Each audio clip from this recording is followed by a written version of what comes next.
5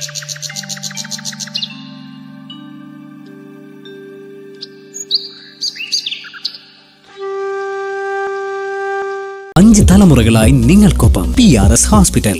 രാഹുലെ, നിങ്ങൾ ഇത്ര സ്പീഡിൽ ഓടരുത്. നിങ്ങൾ ചാനൽ വഴിയൊക്കെ വളരെ പ്രസിദ്ധനായി വന്ന ആളാണ്. കൂടുതലും ചാനൽ ചർച്ചകളിലൊക്കെ വന്നു. ഇപ്പോൾ ജയിലിലൊക്കെ കിടന്നിട്ടുണ്ട്. നിങ്ങളുടെ ബയോഡേറ്റ CV നോക്കുമ്പോൾ ജയിലിലൊക്കെ കിടന്നിട്ടുണ്ട്. അപ്പോൾ നിങ്ങൾ നല്ല നേതാവാകാനുള്ള യോഗ്യതയുള്ള ആളാണ്. പ്രത്യേകിച്ച് പത്തനംതിട്ട എന്നൊക്കെ പോയി പാലക്കാട് നിന്ന് ജയിച്ചു. അത് ഷാഫി പറമ്പിലൊക്കെ കൂടെ ഉള്ളത് കൊണ്ടാണ്. എന്നാലും ജയിച്ചു. അങ്ങനെ രാഹുൽ മാങ്കുട്ടത്തിൽ വളരെ യൂത്ത് കോൺഗ്രസിൻ്റെയൊക്കെ വലിയ നേതാവായി നിൽക്കുമ്പോൾ നിങ്ങൾ ഈ അബദ്ധം കാണിക്കാൻ പാടുണ്ടോ? നിങ്ങൾ പക്വതയുള്ള നേതാവല്ലേ? നിങ്ങൾ എന്തിനാ സതീശൻ്റെ കണ്ണിലെ കരടായത്? നിങ്ങളെ തള്ളിപ്പറയാൻ സതീശനെ പോലുള്ള ആളുകൾക്ക് കഴിഞ്ഞത് എങ്ങനെയാണ്? ഞാൻ അവനെ ശാസിക്കും, അവനെ തല്ലും, അവൻ എൻ്റെ കൊച്ചനിയനാണെന്നൊക്കെ പറയുന്നത്. നിങ്ങൾ രാഷ്ട്രീയ നേതാവല്ലേ? നിങ്ങൾ ആരാണ് നിങ്ങളുടെ രാഷ്ട്രീയത്തിലെ ഗ്രൂപ്പിലെ ഗുരു? നിങ്ങൾക്കൊരു ഗുരു കാണുമല്ലോ. നിങ്ങളുടെ ഗ്രൂപ്പിൽ, കോൺഗ്രസിൽ ഗ്രൂപ്പ് രാഷ്ട്രീയം കൂടെ ഉള്ള സ്ഥലമാണല്ലോ. അപ്പോൾ ഒരു ഗുരു കാണുമല്ലോ.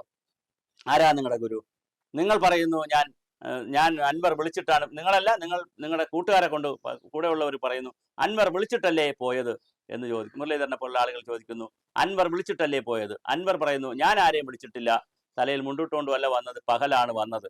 അപ്പോൾ എപ്പോഴാണ് പോയത്? എന്തിനാണ് പോയത്? നിങ്ങൾ മനസ്സിലാക്കണ്ടേ? KPCC പ്രസിഡന്റും പ്രതിപക്ഷ നേതാവൊക്കെ കൂടി ഒരു തീരുമാനമെടുത്ത്, UDF-ന്റെ കമ്മിറ്റി കൂടി അതും ഒരു തീരുമാനമെടുത്തതിന് ശേഷം നിങ്ങളെപ്പോലെ വളരെ ജൂനിയർ ആയിട്ടുള്ള ഒരു യൂത്ത് കോൺഗ്രസിന്റെ MLA അവിടെ ചെന്ന്, നിങ്ങൾ MLA ആയ ഒരു പ്രത്യേക സാഹചര്യത്തിൽ അത് വേറെ കാര്യം.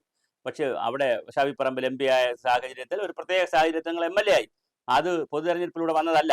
അങ്ങനെ ഒരു പ്രത്യേക സാഹചര്യത്തിൽ MLA ആയ നിങ്ങൾ വളരെ പെട്ടെന്ന് തന്നെ പക്വതയുള്ള നേതാക്കൾ, അല്ലെങ്കിൽ അടൂർ പ്രകാശും അതുപോലെ തന്നെ K. സുധാകരനും സണ്ണി ജോസഫും നമ്മുടെ പാണക്കാട് തങ്ങളും കുഞ്ഞാലിക്കുട്ടിയും സതീശനും ഒക്കെ ചർച്ച ചെയ്തിട്ട് തീരാത്തൊരു വിഷയം തീർക്കാൻ, അൻവറക്ക നിങ്ങൾ പൊറക്കണം, കരയരുത്, സങ്കടപ്പെടരുത്, നമുക്ക് ശരിയാക്കാന്നൊക്കെ പോയി പറയാൻ ആരാണ് നിങ്ങൾ? പ്രിയപ്പെട്ട നമ്മുടെ രാഹുൽ മാങ്കൂട്ടത്തിൽ, നിങ്ങൾക്ക് അബദ്ധം പറ്റിയിരിക്കുകയാണ്. നിങ്ങൾ പാഠങ്ങളിൽ നിന്ന് പഠിക്കണം. പക്വതയുള്ള രാഷ്ട്രീയ നേതാവ് ആകണമെങ്കിൽ ഒരുപാട് കാര്യങ്ങൾ പഠിക്കാനുണ്ട്. നിങ്ങൾ പഠിക്കണം.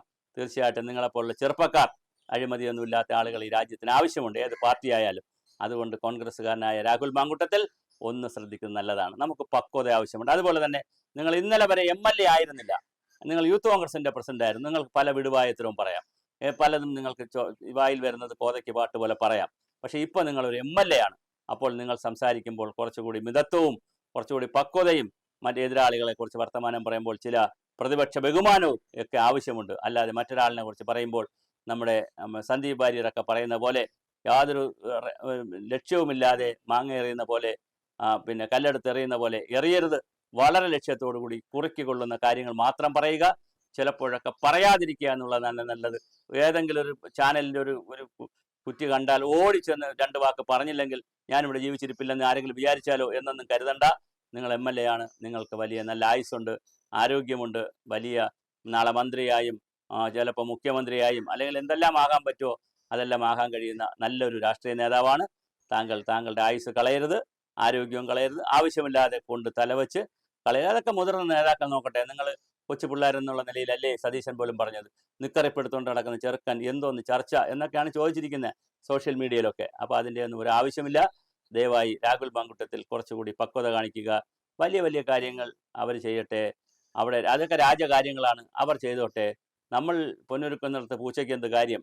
പൂച്ചയെ കയറ്റും അവിടെ, എന്നാലും നോക്കിക്കൊണ്ടിരിക്കുകയും മൂളിയിട്ടൊക്കെ പോകാമെന്നല്ലാതെ പൊന്നൊരുക്കുന്നിടത്ത് പൂച്ചയ്ക്ക് ഒരു കാര്യമില്ല. അതുകൊണ്ട് ഇതൊക്കെ വലിയ കാര്യങ്ങളാണ്. അത് UDF-ന്റെ ലെവലിലും കോൺഗ്രസിൻ്റെ വളരെ സീനിയർ ലെവലിലും തീരുമാനിക്കുന്ന കാര്യങ്ങളാണ്. അൻവറിനെ എടുക്കണോ, അൻവറിനെ കളയണോ, ഇതൊക്കെ ഈ കാര്യങ്ങളെ കൊണ്ട് തലവെച്ച് രാഹുൽ മാങ്കുട്ടത്തിൽ എന്തിനാണ് തല ടയറിൻ്റെ അടിയിൽ കൊണ്ടുവച്ചിട്ട് ചതയുന്നത്? അതുകൊണ്ട് ദയവായി രാഹുൽ മാങ്കുട്ടത്തിൽ കുറച്ചുകൂടി പക്വത കാണിക്കുക, ബഹളങ്ങളിൽ നിന്ന് ഒഴിഞ്ഞു നിൽക്കുക.